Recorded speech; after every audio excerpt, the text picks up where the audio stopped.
Yes.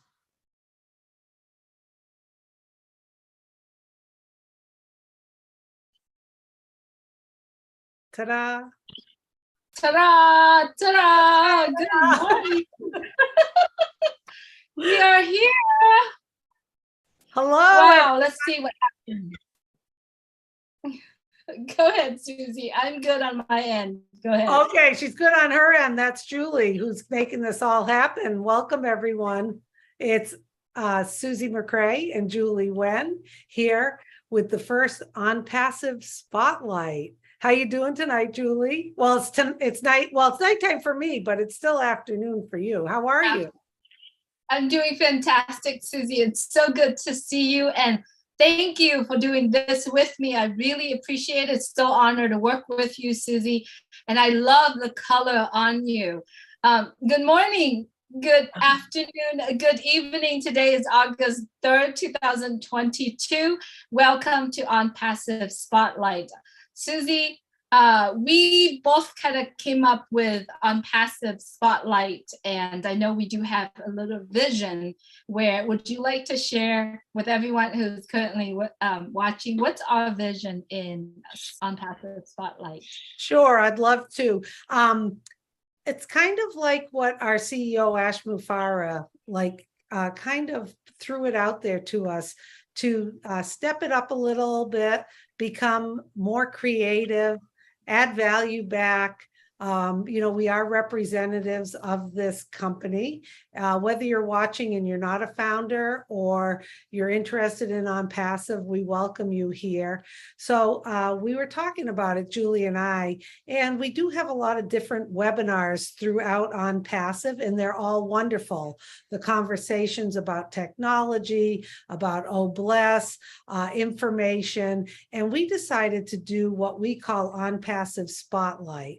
And what our vision is that we're going to spotlight different founders around the globe so you can learn a little bit about them. And we're also going to spotlight some subjects and topics that we personally think other founders may find interesting or helpful, so we can add value back to you. So today is our first one. We're going to be doing these every Wednesday. They're not going to be long. They're just going to be us about a half an hour or so. We're going to ask for any kind of feedback throughout, which you can provide for us. And we just want to give something back that, like we said, would have a little value in it and allow us as founders, or even if you're watching and you're not a founder, some little things to maybe help you be a little bit better every day. I know that sounds a little trite, Julie, and maybe some of the things we talk about are things people already know, but I think we've got someone special today that we're going to spotlight, and they're going to help us talk about a certain subject. What do you think?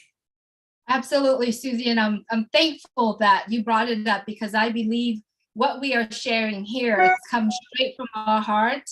And we wanted to share it to the world, whether or not they're founders or not. So today in our holding room, we have another McCrea being here, and I believe she is the beauty of the McCrea.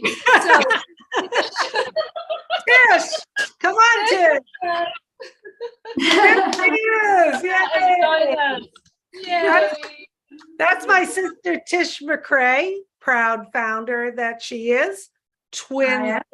Twin sister to my brother and our brother Bob McCrea, and we're just thrilled to have you on here, Tish. I'm gonna say a few things about Tish, and then Julie's gonna ask some questions. And Tish is our first On Passive founder spotlight. Yay! And then we're gonna go into one of our topics tonight. So Tish has a very interesting background. Tish is an entrepreneur in many, many ways. She's also an acupuncturist. So she has a lot of knowledge about health and wellness and how to live a great life. Tish lives in Huntington, New York, out in Long Island in the United States. And Tish also, besides being an acupuncturist, when I said entrepreneur, Tish has her own business with a food product that I'm sure she'll be able to tell us more detail about. And she's a great sister. The family always relies on her for any kind of questions about health and wellness. She's a bundle of knowledge. I'm sure we're going to have her on again. So Julie, if you want to ask Tish her first questions, then we'll tell her some more things that she's accomplished in her life that are going to surprise you. Go ahead, Julie. I can't wait to get to that questions, but first, Tish, welcome to On Passive Spotlight. And I'd like to find out about your On Passive journey. When did you start, and how has the On Passive journey been for you? So I started, I think Susie told our family about On Passive. It must be about 2.5 years ago, I think. January, maybe 2020. And from the get-go, I was very excited about what On Passive could be. I have a small, in addition to being an acupuncturist, I started a small natural food company, healthy snacks. Right now I'm doing a gluten-free brownie with superfoods.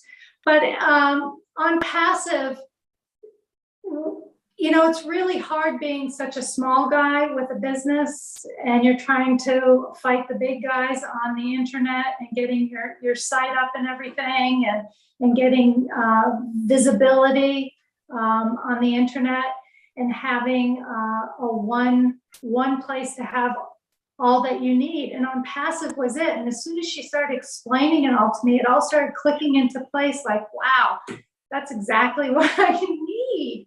You know, it'll be one place for my shopping cart, my website, my email, everything. Right now, it's all farmed out to different places. It's confusing. It's not efficient the way I have to do it now. It's more expensive. It's not streamlined at all. And it's definitely not made for a small guy like me, you know, who doesn't have a lot of working capital, etc.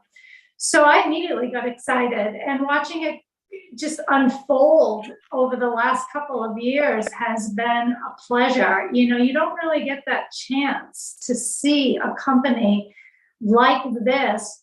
You don't get to see the back office, to see how it's created, how it unfolds, how it grows to what it is. It's really exciting. It's really exciting. Yay. I think you were one of the first in the family I think I talked to before I kind of sent it out to everyone. Mm-hmm. And I remember, Tish, prior to that, you were trying to hire someone to do your marketing, traffic, SEO, and you were just extremely frustrated because it was going to cost oodles of money. You had a beautiful website, beautiful product, but eyes weren't seen on your product. So Tish was a prime example of someone out there who, you know, has a vision, a dream for herself, but just didn't have the right tools and resources. So she really saw that in On Passive. Yep. Now, another thing about Tish, which I'm going to segue into, and she always gets embarrassed when I say this, you see, there's 7 kids in our family, and there's a few that got the exercise gene. You know, I didn't quite get the exercise gene, even though I was an athlete in high school and college, you know, and I do like some forms of exercise.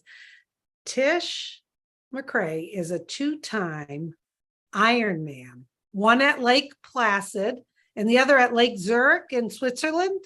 Yeah, Zurich, yep, Lake Zurich. And we're going to explain what an Ironman is if you don't know that, but Tish completed 2 Ironman. She traveled to Switzerland with 2 men who didn't finish, but Tish, because she's girl power. Girl power, she's disciplined. And, you know, one of the amazing things I think about that is the discipline. Plus, our older sister, Nancy, went and watched her in Lake Placid. And Nancy said it was amazing seeing the people in the Ironman.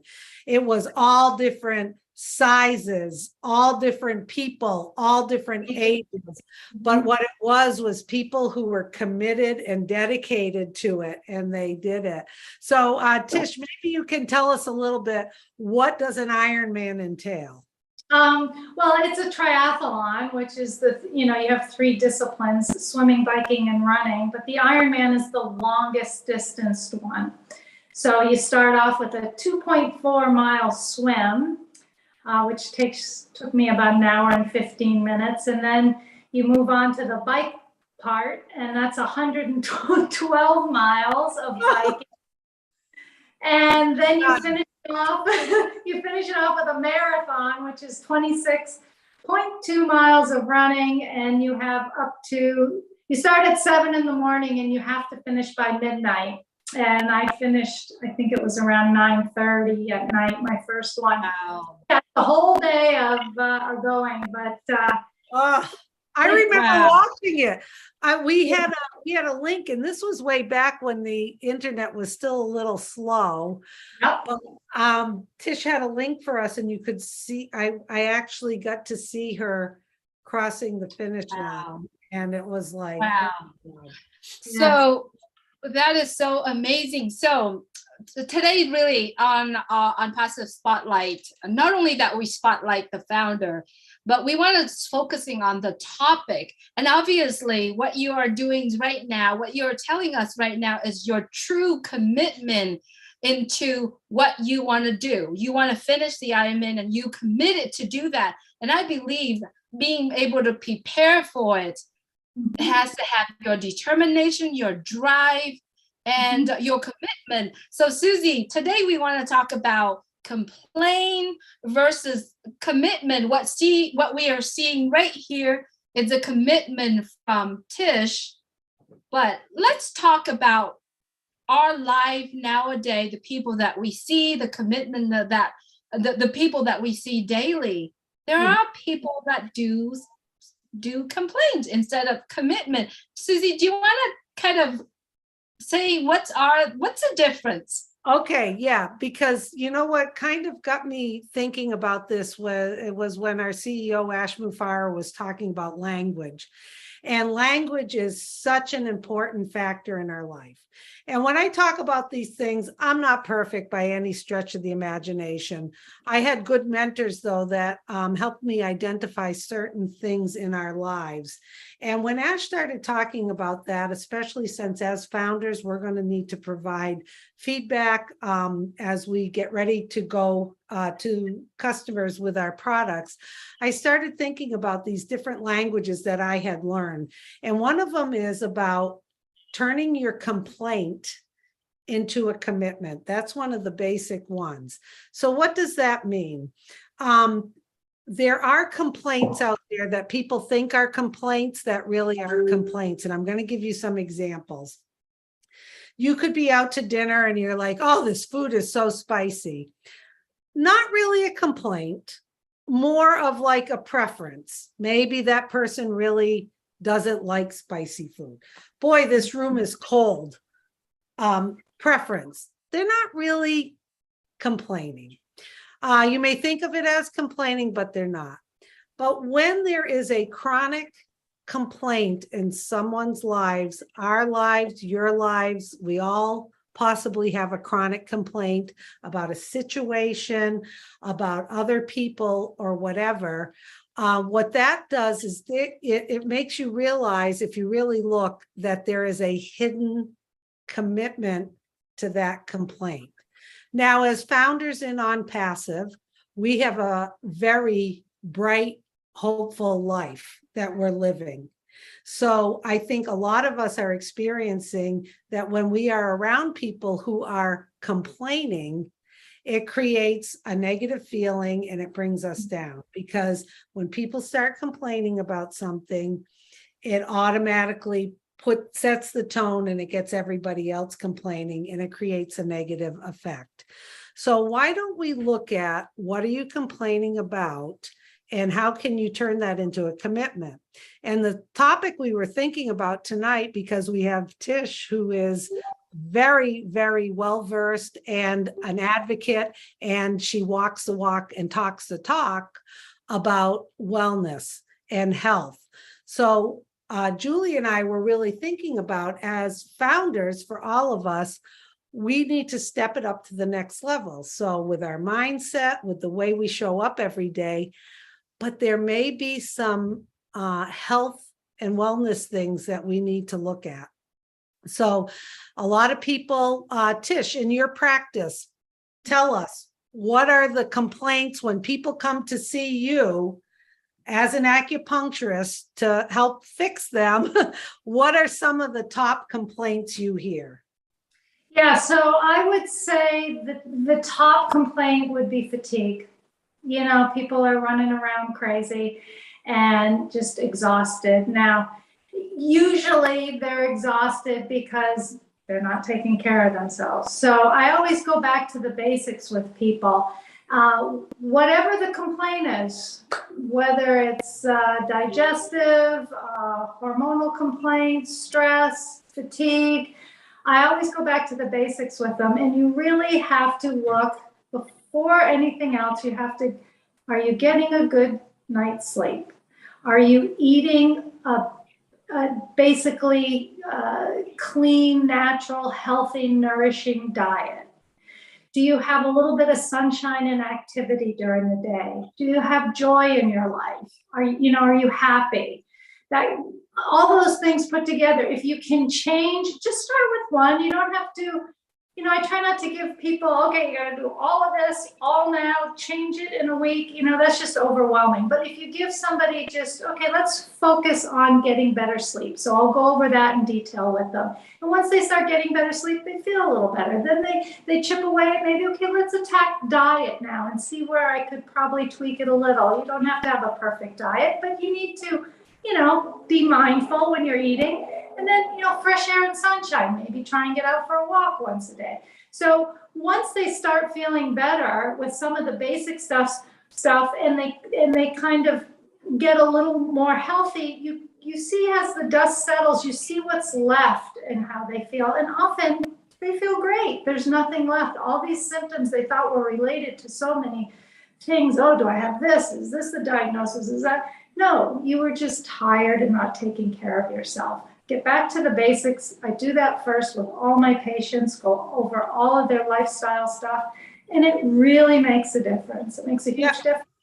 But yeah, and the key point is they're complaining, but there's a hidden commitment because they wouldn't be going to you. Well, that's what I say to them. Look, you're here. So you've made the first step. You're here, you've committed to come to see me, so let's get to work, and they are. Exactly, because a lot of what the changing a complaint to a commitment, that hidden commitment is, it's something that an expectation they had that isn't fulfilled, they're stuck, they're frustrated. So what happens is we chronically complain about the same thing. And then we love bringing others in because you can see how the conversation, oh, with COVID, I gained 15 pounds. I'm not sleeping. I'm stressed out watching the news. And then the next person chimes in, oh, yeah. And then this weather. And can you believe what's going on in the world? And all of a sudden, it snowballs into a dialogue that isn't constructive, isn't positive. And I think a lot of us as founders can kind of identify that now as we are on this positive trend where we are joyful, we are happy, we are positive. And then when we get around that, sometimes we're not quite sure what to do with someone who is like chronically complaining. And what Julie and Tish and I are saying, you need to find out, is there a hidden commitment? Dig more into that person instead of continuing the conversation. Maybe they are committed to getting healthy or taking care of themselves. Maybe they are making excuses and they just need some help.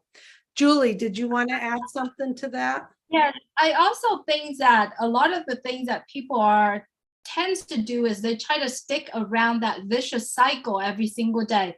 It goes into a cycle. And I think by listening to what you're mentioning, Tish, and Susie also, I think there's a way that we all can break that bad habit, but focusing on that healthy habit. And it only starts with us making that decision to do it, right? It's all start with one. And that habit, once we build that, we'll be able to continue to get ourselves into the journey of being healthy. So just like Susie says, it snowballs, the negative can snowball, but the positive can as well. And I find with my patients, once you just can nudge them, give them a little information or a little bit of homework, and if you can just get them to change a little bit and feel a little bit better, that's enough to get them a little bit of momentum forward to keep going. And it's just the nudge. And I think, that's what humans are meant to do, support and help and nudge each other in the right direction and give them information and support. Yeah, you're absolutely right, Tish. And you're talking about a lot of times people get like, they wake up on Monday and they're like, okay, I'm giving up this, I'm giving up that, I'm going to do that, I'm going to go to the gym. And, we end up setting ourselves up for failure. Yep. Whereas sometimes the little things that you can do, and we could be on here all day talking about how important hydration is.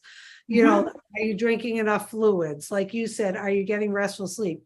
I think one of the biggest things is stress in people's lives, the worry, the stress, the news, the media, watching the news. People don't understand that stress affects your hormones. Exactly. And there are stress hormones, it even affects your insulin and your hunger hormones. So it's not just a feeling that you get, it has a physiological effect on you. And if people learn that, I think, they just have to understand. I mean, think about 20 years ago, we didn't even think about stress the same way we do now and how it actually really does affect you. So going for a walk in nature, start off with small steps. Cut out. I remember a dietitian years ago when I worked, as a practice manager, saying she worked with people with that were overweight or had diabetes, and she's like, okay, instead of having Pop-Tarts for breakfast, let's substitute that for an egg and a piece of toast with almond butter or something on it. So instead of like trying to change everything, which, sets you up for failure, I always find take little steps every day. And like you said, Tish, if you start feeling better, then you're going to start doing other things. And a bad habit can be, sorry to interrupt, a bad habit can be replaced with a good habit. Things become habitual. And if you do them long enough, the person is like, you know what, I do prefer that egg and toast in the morning. I don't want the Pop-Tart anymore. You just kind of have to get in the groove. That's right. And I so agree with you in the terms that you practice it, right? Because when you're hungry, if you grab the Pop-Tart, it's only filled you up for that moment, but it's going to get hungry again. You kind of practice yourself. You got to teach your body to absorb or to take the healthy food, because this is what I do every day. I'm not going to let me go hungry and then just grab anything right away. Right. Got to get something in and teach your body. So Tish, I know that we are, and Susie, I know we're kind of running out of the time here, but let's put an action plan. What people can do if they see this is very beneficial for them by practicing the good habit. What is the action plan that people can do at this point on? Maybe just a little, and how long should they practice that good healthy habit, Tish? Well, I have a good habit I'd like to throw out there. And then before we go, I have something fun I want to do. So don't think there's no FUN F word in today's program. I think one of the things, and I am a sucker for it. And I think I'm speaking to a lot of people out there.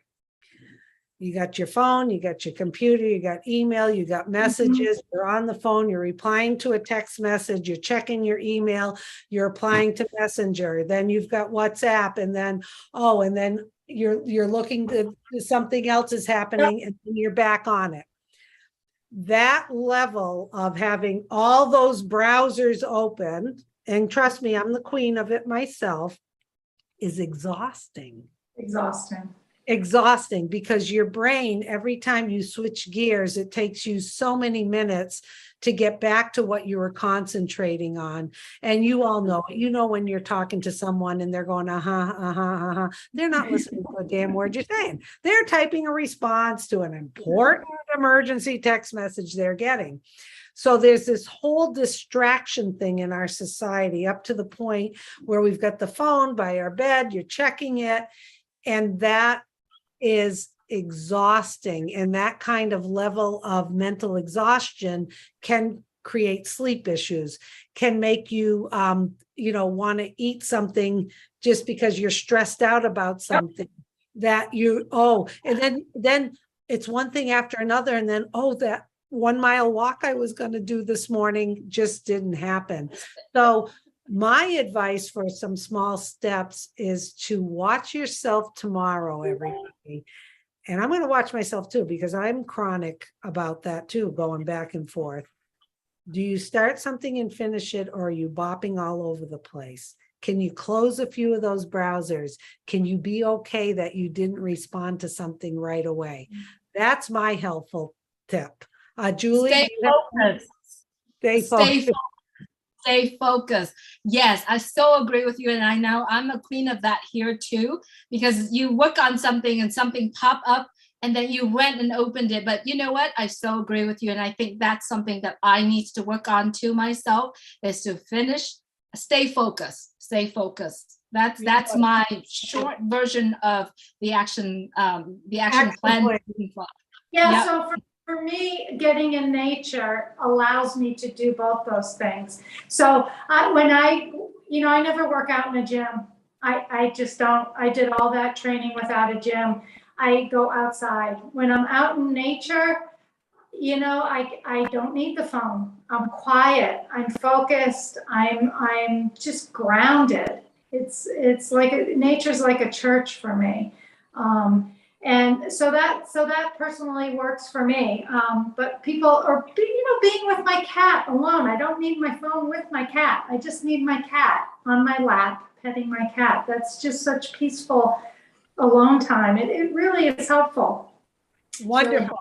This has been wonderful. And we also encourage people, I think people are watching. If you want to reach out to Julie and I with any kind of tips you have that we can share. And then also, you founders out there, if you want to come on and be our next founder spotlight, would love to have you, where we can talk about what's important to you and maybe a subject that we find important to others. But I would like to end with something FUN. Fun. So Tish, since you're the Tish, and you want to know the reason she's called Tish, her real name is Marianne McCrea, but when she was little, she used to imitate Morticia from the Addams Family, and her nickname was Tish, and we gave Tish that name. Just a little McCrea family tidbit. Okay, so I have this wonderful book called What Would You Rather Choose? Tish is laughing because this our sister Lisa kills us with this all the time. So I'm going to ask you, Tish. I have two, okay? I'm ready. Okay. Would you rather have 2 extra legs or eyes on your elbow? I go with the 2 extra legs. 2 extra legs. You have to say why. I could run faster. All right. But then you'd have to buy more pants and socks. Actually, now that I think about it, the elbow eyes might come in handy. Okay, you know the rules. You only got to pick one. You got to stick with it. Go with the legs. Go with the legs. Okay. I would too. I would too. 2 legs. I love shoes, so. Okay, here we go. One more fun one, and then we're gonna shut down the spotlight because we're having too much fun. Would you rather have no teeth at all or 64 teeth? Boy. How many do we have normally? Like 30? 32. 32. So we have double? That would be double. So what would you rather have no teeth at all or have 64 teeth? Oh, I might have to go with no teeth. Could then we get like false teeth on top of our no teeth? Oh, no, it's either none or the 64, no China clippers. 64, gosh, that's a tough one. How about you? I go with 64 because I'd rather have teeth to chew than have no teeth. Yeah, I just think Not good for your are you getting digestion. a lot of dental floss. Oh boy, yeah, that's a lot of brushing. Okay, It's Tish, okay. When on passive launch, I'll be able to go to the dentist or hire a dentist No just problem. every day brushing my teeth. hey, can you pull 30 of these and kind of pull them back together? Exactly. There you go. Oh my God, this has Wow. been Tish, for being in the hot seat. You're a good sport. Oh, And Julie and Tish, I get the feeling we're gonna have Tish on again because Tish Absolutely. really has some great subjects. Plus, she's a licensed acupuncturist. She studied in China and she taught out in Long Island. Tish is a wealth of knowledge.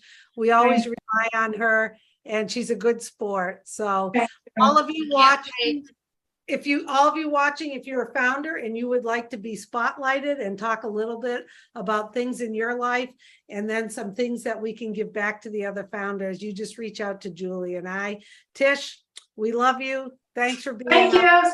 Suze, love you. Hi, Julie. love you, Tish. Thanks so much for being here with us. And Susie, thank you for Hi, doing this. everyone. My pleasure. Founders, good night. Good night. Have a great Everyone. See you next week. See you next week, the same time. We have more topics. Remember, on Passive Spotlight, we'll spotlight everything that's valuable to the world. So come and join us. Thank you, everyone. Good night. Good night. Oh.